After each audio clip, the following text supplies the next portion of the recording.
Once upon a midnight dreary, while I pondered weak and weary over many a quaint and curious volume of forgotten lore, while I nodded, nearly napping, suddenly there came a tapping as of someone gently rapping at my chamber door.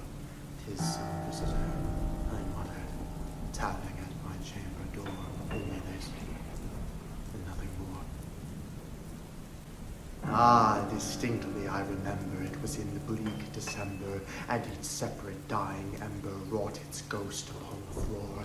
Eagerly I wished the morrow, vainly had I sought to borrow from my books surcease of sorrow.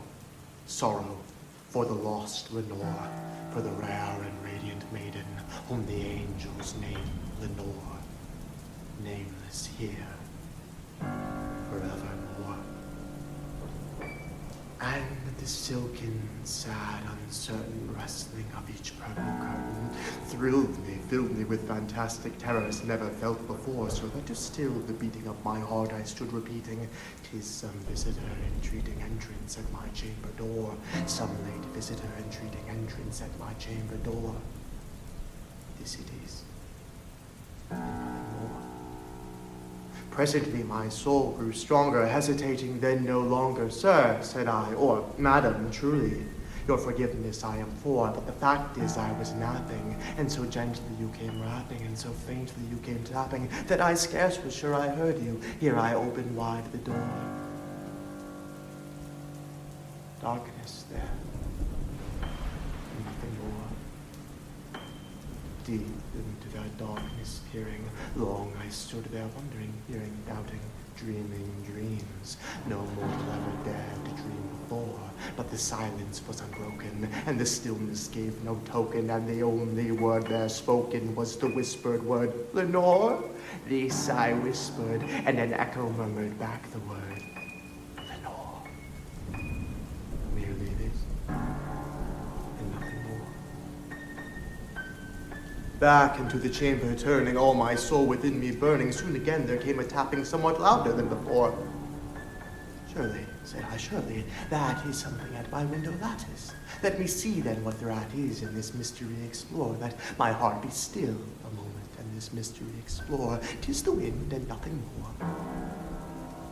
Open here I flung the shutter, when with many a flirt and flutter, in there stepped a stately raven, the saintly days of yore. Not the least obeisance made he, not a minute stopped or stayed he, but with mien of lord or lady, perched above my chamber door, perched upon a bust of Pallas, just above my chamber door, perched and sat, and nothing more. Then this ebony bird beguiling my sad fancy into smiling, by the grave and stern decorum of the countenance it wore. Though thy crest be shorn and shaven, thou, I said, art sure no craven, ghastly grim and ancient raven, wandering from the nightly shore.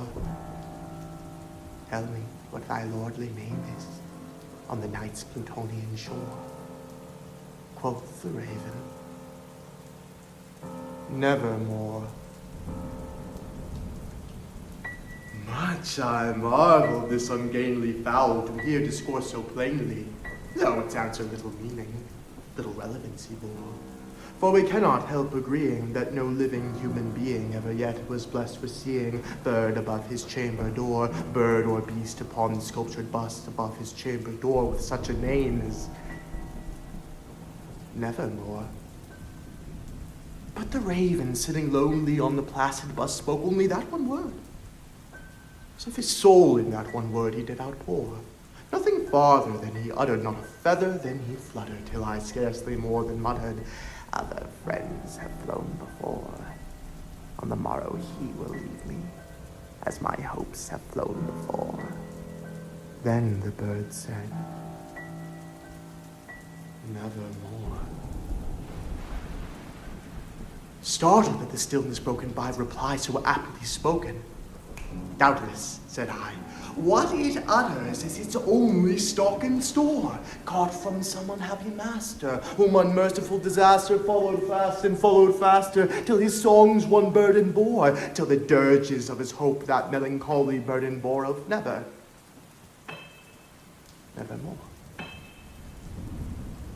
raven, still beguiling all my fancy into smiling. Straight I wheeled the cushioned seat in front of bird and bust and door. Then upon the velvet sinking, I betook myself to linking fancy. To fancy, thinking what this ominous bird of yore, what this grim, ungainly, ghastly, gaunt, and ominous bird of yore meant in croaking nevermore. This I sat engaged in guessing, but no syllable expressing to the fowl whose fiery eyes now burned into my bosom's core. This and more I sat divining, with my head at ease reclining on the cushion's velvet lining that the lamplight gloated o'er. But on whose velvet violet lining with the lamplight gloating o'er, she shall press up nevermore. Then methought the air grew denser, perfumed from an unseen censer, swung by seraphim, whose footfalls tinkled on the tufted floor. Wretch, I cried, thy God hath lent thee, by these angels he hath sent thee respite, respite and nepenthe from thy memories of Lenore. Quaff, oh quaff, this kind nepenthe, and forget this lost Lenore. Quoth the raven, nevermore.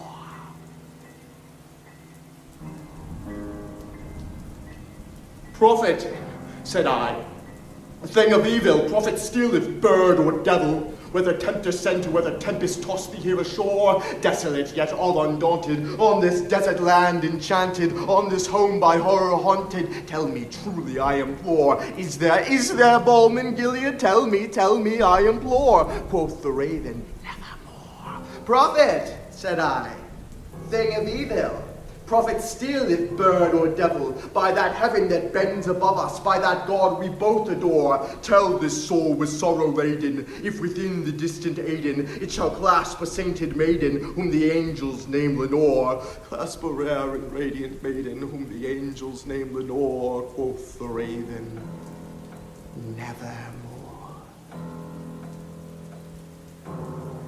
Be that word our sign of parting. Bird or fiend, I shrieked up starting, get thee back into the tempest and the night's Plutonian shore. Leave no black plume as a token of that lie thy soul hath spoken. Leave my loneliness unbroken, quit the bust above my door. Take thy beak from out my heart, and take thy form from off my door. Quoth the raven,